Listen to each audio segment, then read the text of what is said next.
Okay. Namaste. Namaste. It's on, it's off, it's on, it's off, it's on, it's off. So apparently we have satsang questions. Again today, this is Noel's last day here. So again, thank you for making the journey and showing up and being dedicated and wanting to progress. Thank you for having me. You're welcome. And you survived your first Shakti pot. Yep. Yeah. It looked like it was the delayed reaction. It's one of those things, and sometimes it's like that. This was your first experience with it. And when you don't know, you know what to expect and things, sometimes one is so tense that it then takes a while. When you start to relax, then it hits. Then all of a sudden, boom, it starts working. So every time when one gets Shaktipat, after that, it goes layer by layer by layer. Okay? So good. Yep. Good deal. So what do we have for satsang questions today? Could you elaborate when you say, I can give it, can you take it? Mm-hmm. So if you could just elaborate. If I could elaborate on that? Yeah.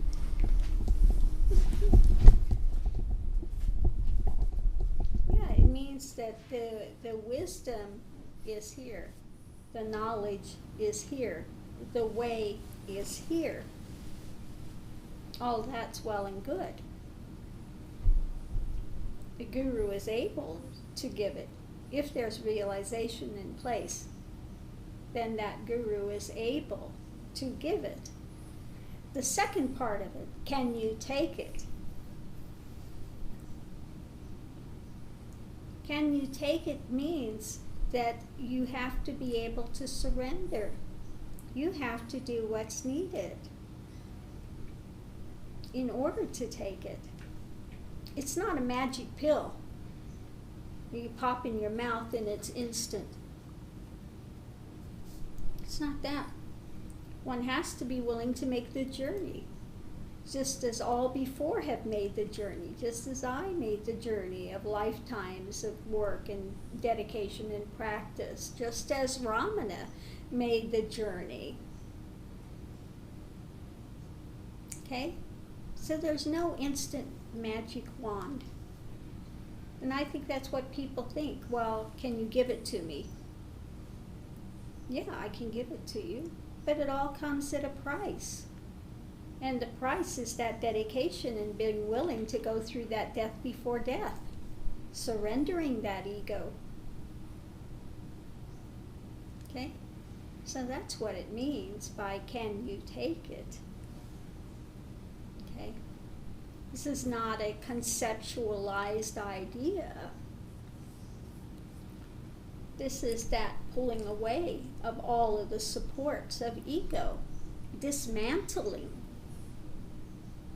Can you dismantle without wanting to pull ego back into place? Are you willing to go into that death before death?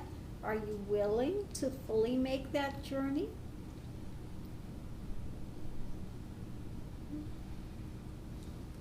So it's not just, I'm going to order off the menu and you're going to bring me the plate, and I'm going to sit down and eat, 15 minutes later. No. It means that one has to be willing to make that journey, to go within, to face that void.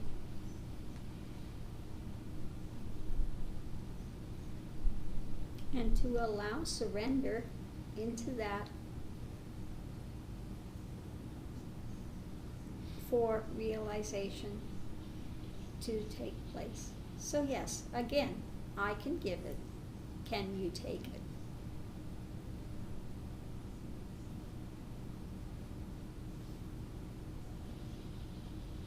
I hope that answered that a little bit more. Yeah. I think just people have such a surface idea about these things.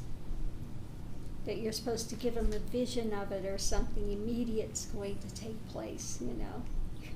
If I could, the giving of it is ever present, full, and complete. Always, right?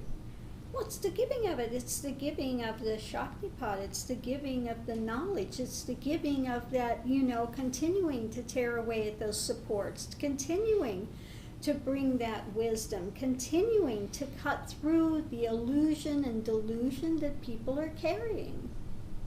That's part of it. That's why it's a cutting path all the time, cutting, cutting, cutting. It's not trying to build up another fantasy. People have done that for lifetimes. It's stilling the mind. It's cutting at the mental drama that continues to try to spin another story. It's continuing to cut through that illusion. Yeah. It's a process. It's not a one-time shot. Except for one that's extremely ripe, I suppose. Except for maybe one that's extremely, extremely, extremely ripe. And then there can come something that will just jar and shake it loose, and it falls and deconstructs at that time. Yeah. But I mean, that takes having done the journey for lifetimes of accrued knowledge that's just under the surface, that all it takes is one little spark. That tinder is dry already. It's already dried out, and it doesn't take much to make that spark. Whereas if it's green, you know how hard it is to try to light a green stick. It's difficult. You got to dry it out first, and then it will spark.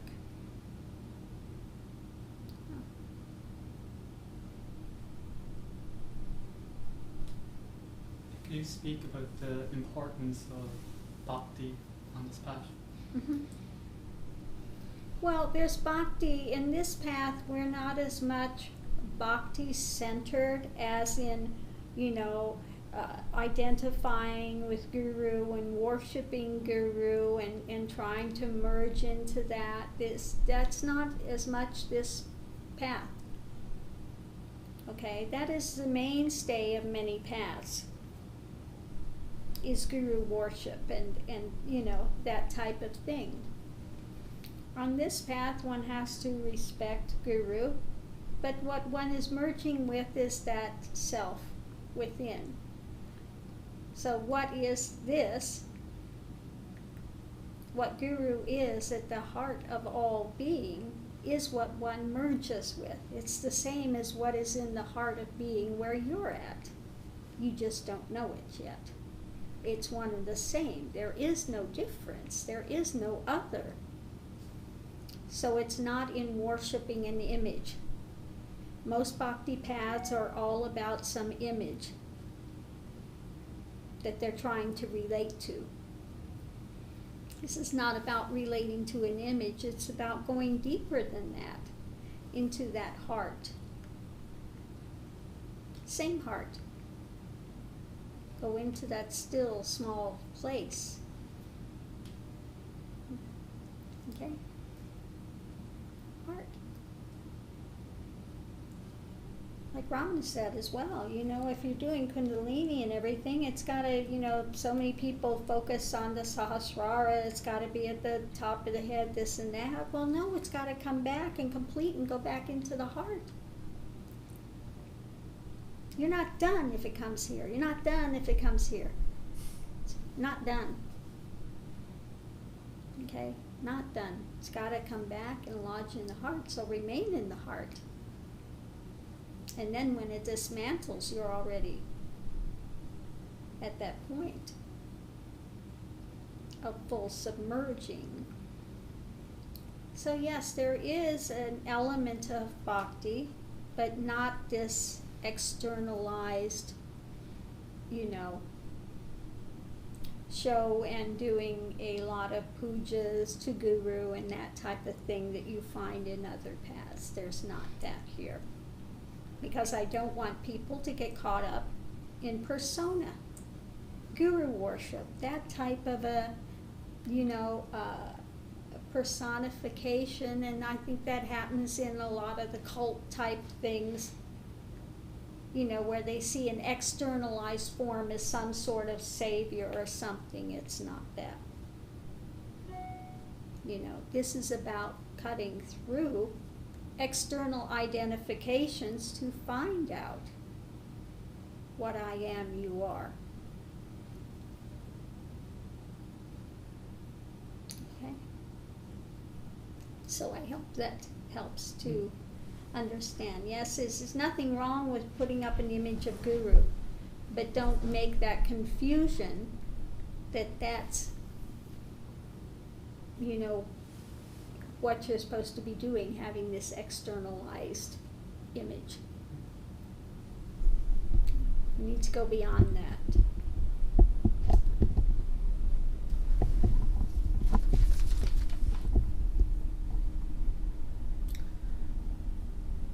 What is the best way to make amends when the Guru is displeased?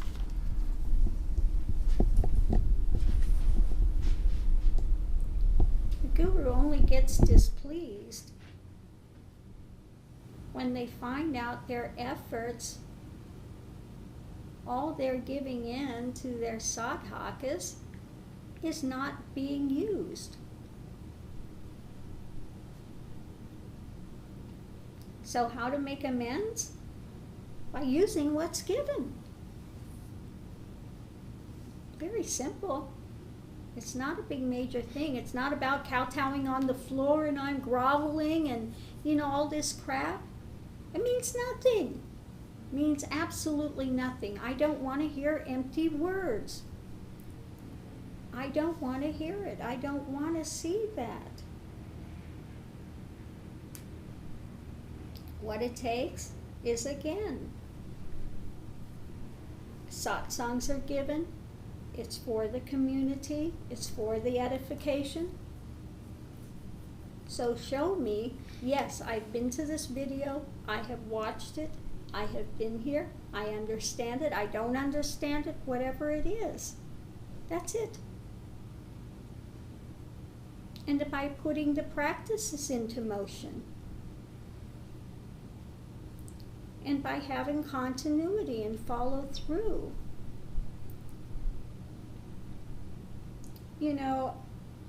There's one thing, I go on Facebook and I see a lot of the sadhakas and I see what they're engaging in. Everything under the sun except for the practices. Except for what's given here. They're posting all sorts of nonsense. What has that to do with here? And so their mind is caught up in revolving and revolving and revolving. And rather than emptying out the mind of all this crap, they keep wanting to collect more and cling to it. So they're absolutely fighting against what's being given here at every turn. So again, I have to go in and question, why are you here? If you're going to continue to do that and you want to chase everything under the sun, you have no time for the practices here. What are you submerging in?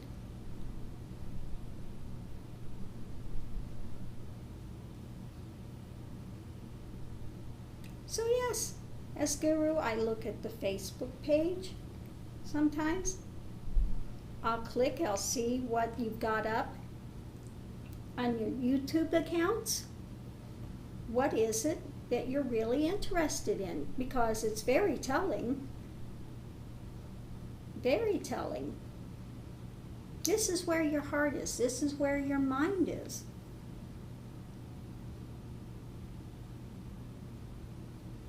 And you wouldn't believe the stuff I see out there.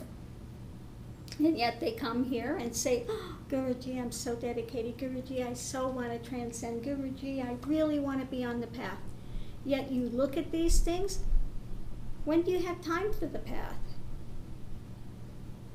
Really? Honestly speaking, the path is not first in the life, it's not second, it's not third, it's way down on the list. Because there's no time for any involvement and really putting your focus and attention in the path, on the practices, on allowing the mind to still, when one is engaging in so much other external drama. So again, either one is running towards the world and wanting to continue to recreate that spin and being engaging and keeping that wheel going. And that's what you're doing by chasing all these other videos, looping and looping and looping and looping, and keeps, you know, just fueling the mind, fueling the mind, fueling the mind, fueling the mind.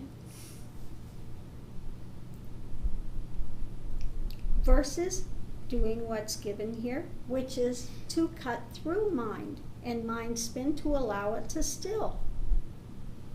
So when I see one is actively engaging in chasing all of these other things, I can again only come to the point of saying, really,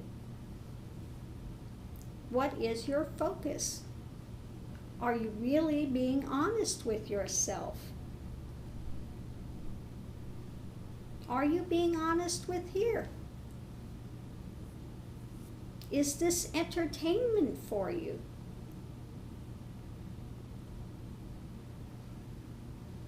Because there's not much else of a conclusion one can come to. Again, so these things are being looked at for what they are. And again, I want to see the people that are here that want to be here, that are not chasing all this other external drama and running with it, clinging to it, to fill up their time and space because they're too scared to look at themselves. It's another way of avoidance. And you'll never get to realization by avoidance of sitting with yourself.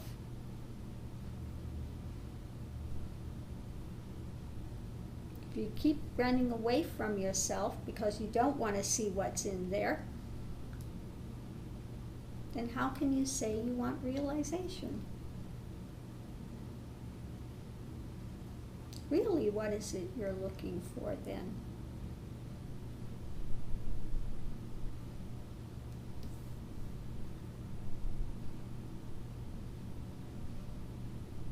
So,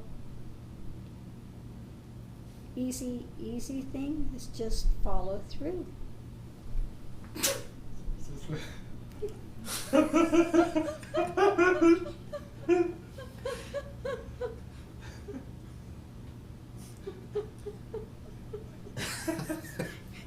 We've got going back and forth. It's very cool.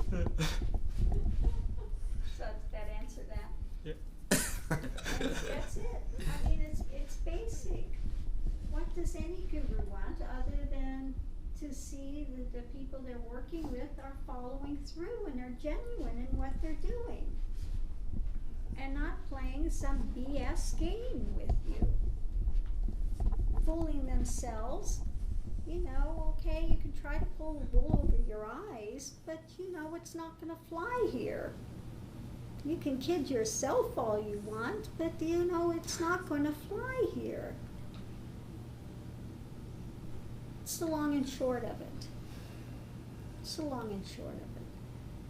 So to make amends is just stand up and do what's needed to progress. Simple. Very simple.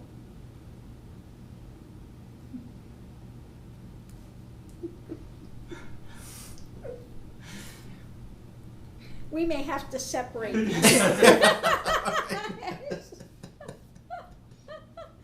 It's like this classroom where you get the two and they can't sit next to each other because they start laughing and you know. So we may have to separate you.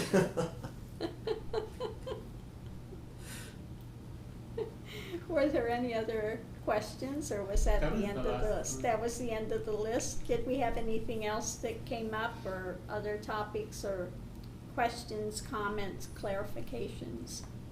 Well, again, if it wasn't for that list, because we had that question collectively yesterday, we found the list on the table. Otherwise, it wouldn't have showed up. Otherwise, it wouldn't have showed up. Nope. Yeah, again, this is the problem, and also one way the problem and the other way the benefit of coming to satsang. Because when one gets around the guru, the mind stills, that activity stills, and that's the point of the path. That's the point of having darshan. That's the point of all this. So it's real, it takes place, it's automatic. The longer one is here, the more that stilling happens, the more rapidly. For those that are new, the mind might speed up for a time, you know, as they're grasping with things and trying. But the longer one's here, the more the mind stills in a more rapid fashion. So yes, the questions go right out. Yeah, the three of us were. It took a while to pull those back too. We couldn't remember what they were. Oh, Exactly. That's what happens. So again, that's the point of coming and having darshan and you know, having a community. Why people have ashrams, have communities, so they can progress rapidly, so they can be in the guru's presence, so they can have ongoing darshan, so they can cut through more rapidly. That's the point of it. As nice as the videos are, and there is some transmission there, it doesn't beat being here in person. It just doesn't. Yes? Being here is kind of like being on the Kundalini path, just in fast forward. It's just going through layers into bliss, and then just into more upheavals, and it's just so rapid. Exactly. It's the fast forward. Yeah. That's exactly it. It fast forwards, especially when you're getting that type of Shaktipat. Again, it's another fast forward for people when that's given and offered. That's why I do it, because it does work to cut through those layers much more rapidly. Otherwise, you could be lifetimes yet. Lifetimes. So for those that will come and, you know, want to engage that, it has the potentiality to remove the layers extremely rapidly and cut through.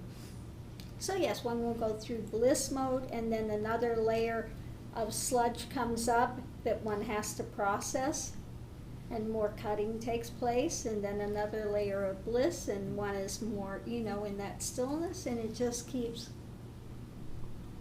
revolving through until there's nothing left to wash out. Until all those things are cut. Layer after layer after layer after layer.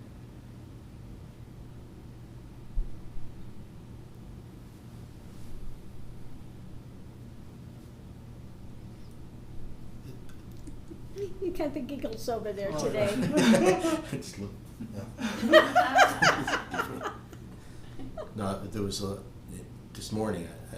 just happened to sing one of my songs. Then I finished, and then the phone. As soon as I finished, the phone beeps. Yes, from Guruji. It was phenomenal. It was funny. Well, a lot of funny things happen around as well.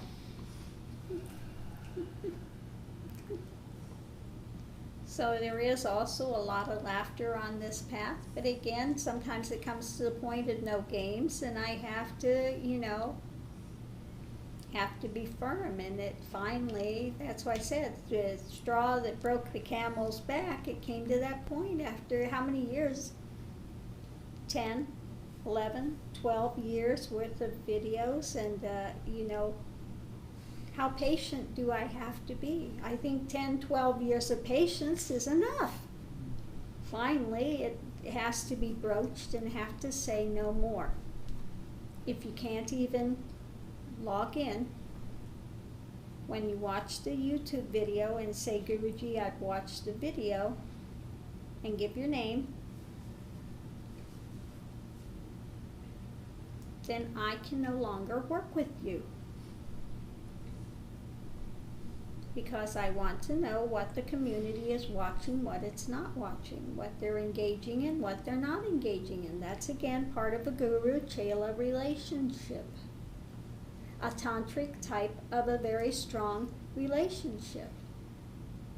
This is not, again, one of those paths where you come and you sit, you pay your money, and you get a lot of nice little platitudes, and you go your way and do whatever you want until you decide you need another sense of entertainment, and you go again.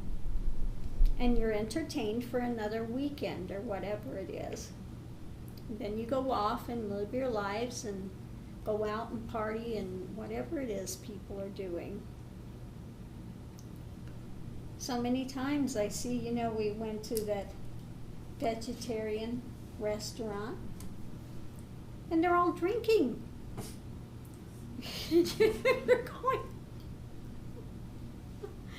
yes, we're vegetarian. We're trying to raise our consciousness. We're so compassionate, and yet they're sitting there getting, throwing the drinks back all night, pickling their brain. Fabulous, So again, you see so much ridiculous stuff going on. And again, this is the age of Kali Yuga. And it really takes this dedicated effort and really the strong way and this real heavy Shakti pot in order to break through. Because the area of delusion is so strong out there. The illusion and delusion are so strong. So it takes a lot to break through that.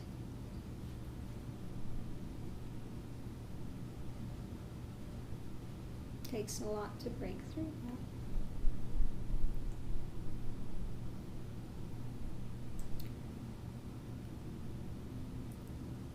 So I was going to say the other day a little bit about the mantra. Part of that mantra is very tantric. It was given to me by my guru. He also gave me a stone he used to hold when he was doing that mantra, and in the middle of the stone it raised this black triangle, which is a symbol of Kali. Very strong. This was the phenomena that happened. So many mantras literally formed this black triangle that raised up in the stone. So again, these types of things take place, these types of phenomena happen along the way. But again, it only shows it's an indicator of just how strong that these types of things can be. Yes, you see Shakti standing in the fire. You've seen Shiva standing in the fire. You saw a lot of phenomena, more than just that took place during some ceremonies. you can see stones that have been held while doing the mantra. This manifestation starts to take place in it. The symbology.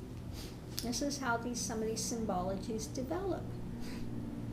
Okay, this is how some of it happens. Anyway, it's another topic for another time. So on that note, we will go ahead and close out this satsang. Again, thank you for coming, and I hope you've enjoyed your time here. And I hope we will see you more often. Yes, definitely. You know, and that you continue forward, you know, and, you know, wait to see, like I said, this year, how you live as a sannyasi, and if that is your life choice, if that winds up being your life choice. So, namaste. Namaste. Thank you.